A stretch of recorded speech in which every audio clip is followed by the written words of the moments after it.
سورہ قاف رکوع نمبر 3 تلاوت.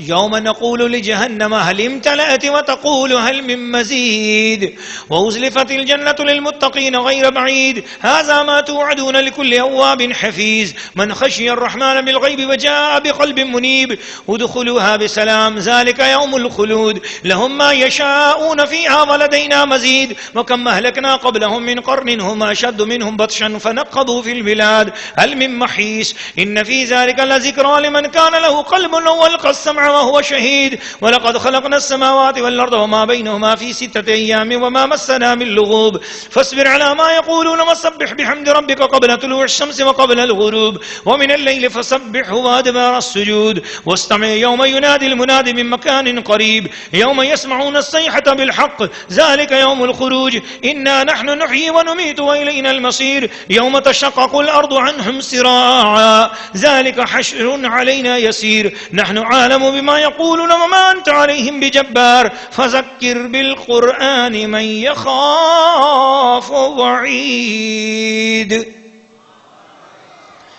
سورہ قاف رکوع نمبر 3 ترجمہ کنز الایمان. جس دن ہم جہنم سے فرمائیں گے کہ کیا تو بھر گئی، وہ عرض کرے گی کچھ اور زیادہ ہے، اور پاس لائے گی جنت پرہیزگاروں کے، ان سے دور نہ ہوگی. یہ ہے وہ جس کا تم وعدہ دیے جاتے ہو، ہر رجوع لانے والے نگہداشت والے کے لیے. جو رحمان سے بے دیکھے ڈرتا ہے اور رجوع کرتا ہوا دل لایا، ان سے فرمایا جائے گا کہ جنت میں جاؤ سلامتی کے ساتھ، یہ ہمیشگی کا دن ہے. ان کے لیے اس میں جو چاہیں، اور ہمارے پاس اس سے بھی زیادہ ہے. اور ان سے پہلے ہم نے کتنی سنگتیں یعنی قومیں ہلاک فرما دی کہ گرفت میں ان سے سخت تھیں تو شہروں میں کاوشیں کی. ہے کہیں بھاگنے کی جگہ؟ بے شک اس میں نصیحت ہے اس کے لیے جو دل رکھتا ہو یا کان لگائے اور متوجہ ہو. اور بے شک ہم نے آسمانوں اور زمین کو اور جو کچھ ان کے درمیان ہے 6 دن میں بنایا، اور تکان ہمارے پاس نہ آئی. تو ان کی باتوں پر صبر کرو، اپنے رب کی تعریف کرتے ہوئے اس کی پاکی بولو سورج چمکنے سے پہلے اور ڈوبنے سے پہلے، اور کچھ رات گئے اس کی تسبیح کرو اور نمازوں کے بعد، اور کان لگا کر سنو جس دن پکارنے والا پکارے گا ایک پاس جگہ سے، جس دن چنگاڑ سنیں گے حق کے ساتھ. یہ دن ہے قبروں سے باہر آنے کا. بے شک ہم جلائیں اور ہم ماریں اور ہماری طرف پھرنا ہے. جس دن زمین ان سے پھٹے گی تو جلدی کرتے ہوئے نکلیں گے. یہ حشر ہے ہم کو آسان، ہم خوب جان رہے ہیں جو وہ کہہ رہے ہیں، اور کچھ تم ان پر جبر کرنے والے نہیں. تو قرآن سے نصیحت کرو اسے جو میری دھمکی سے ڈرے. سورہ قاف رکوع نمبر 3 تفسیر. اللہ کے پیارے بندو، نبی پاک صلی اللہ علیہ وسلم کے اوپر اترنے والے اس پاکیزہ کلام کو بڑی عقیدت اور محبت سے سننے والی خواتین و حضرات، دراصل اس رکوع کے اندر اللہ کریم نے جہنم کا ذکر بھی کیا اور جنت کی بات بھی کی، اور یہ بھی فرمایا کہ جو بے ادب لوگ، غافل لوگ اسلام کے خلاف باتیں کرتے ہیں، محبوب آپ کے خلاف باتیں کرتے ہیں، آپ کو ستاتے ہیں، اور اے مسلمانوں آپ کو ستایا جاتا ہے تو تم برداشت کرو، صبر کرو، ان کے ساتھ حکمت سے بات کرو، اصلاح کرو ان کی. اگر ان کی اصلاح ہو جائے تو ٹھیک، فبہا. اصلاح نہ ہو تو پھر یہ ہے کہ برداشت کرو. یہ آپ کو پتہ ہونا چاہیے بالکل مکہ شریف کے ابتدائی زمانے کی صورتیں ہیں. اس وقت جہاد کا حکم نہیں آیا تھا. اس وقت سب سے بڑا جہاد یہی تھا کہ بدلہ لینے کی طاقت ہے بھی تو چپ کرو، برداشت کرو، کچھ نہ بولو. تو یہ بہت بڑا صبر آزما معاملہ تھا. تو یہ اس وقت کی آیات مقدسہ ہیں. عبادات کی تعلیم بھی دی گئی اور قیامت کے حوالے سے یقین دلایا گیا اور بتایا گیا کہ قیامت کتنی حق ہوگی. اور پھر اس میں یہ بھی فرمایا گیا کہ ایمان والوں کو وہاں پر جنت میں بڑے کرم سے نوازا جائے گا، اور وہ جو کرم ہوگا فرمایا ولدینا مزید، ہمارے پاس اس سے بھی زیادہ ہے.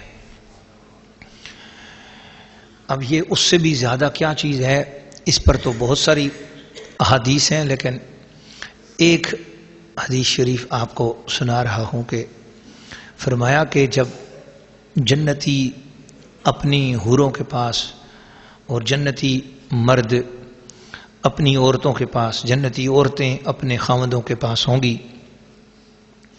تو اللہ پاک مسلمان مرد خواتین کو اور مسلمان مرد خواتین، مسلمانوں کے مردوں کو بھی، جنتی مردوں کو بھی اور جنتی خواتین کو بھی، جنتی مردوں اور جنتی خواتین کو بلایا جائے گا کہ آپ اپنے اپنے خیموں سے آ جاؤ، اپنے اپنے مکانات سے، اپنی اپنی جو حویلیاں ہیں اس میں سے آپ آؤ۔ تو جنتی مرد اور جنتی عورتیں یہ چلیں گے تو جنت سے آگے ایک میدان ہے، اس میدان کا نام ہے مزید۔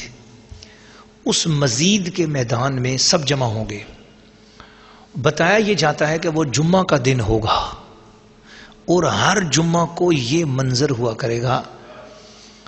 اب وہ لمبی حدیث شریف ہے، میں صرف ایک جملہ کہنا چاہتا ہوں اور آپ اس کو ذرا غور سے سن لیں، اور کتنا کرم ہوگا کہ وہ جب جنتی مرد اور جنتی عورتیں اس مقام پر پہنچیں گی اور اللہ کریم کرم فرمائے گا، ان کو اپنی زیارت سے شرف یاب فرمائے گا۔ اللہ کی زیارت کیسے ہوگی یہ ایک اور الگ عنوان ہے جو 2-3 گھنٹے مانگتا ہے، ہم اس طرف بھی نہیں آتے۔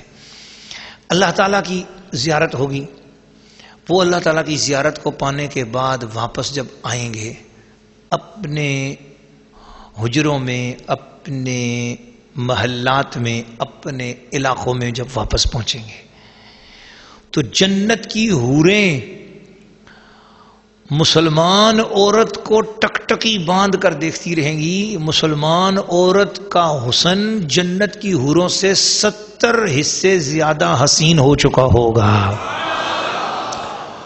اور مسلمان مرد کا حسن بھی دنیا سے، اور اس وقت جو جنت میں اس کا حسن اسے ملا ہوگا، وہ جب اللہ کی زیارت کر کے آئے گا تو اس کا حسن بھی 70 حصے زیادہ بڑھے گا کہ مسلمانوں کے مردوں کو، یعنی مسلمانوں کی جو جنتی جو خواتین ہیں، جنتی خواتین کا جو حسن ہے وہ اتنا بڑھے گا کہ 70 حصے زیادہ اور حوروں سے زیادہ حسین وہ ہو جائیں گی، اور ادھر مسلمان مردوں کا اور جنتی مردوں کا جو حسن ہے وہ اتنا بڑھے گا کہ حوریں جب ان کو دیکھیں گی 500 سال تک پلک نہیں جھپکیں گی، دیکھتی ہی چلی جائیں گی، دیکھتی چلی جائیں گی،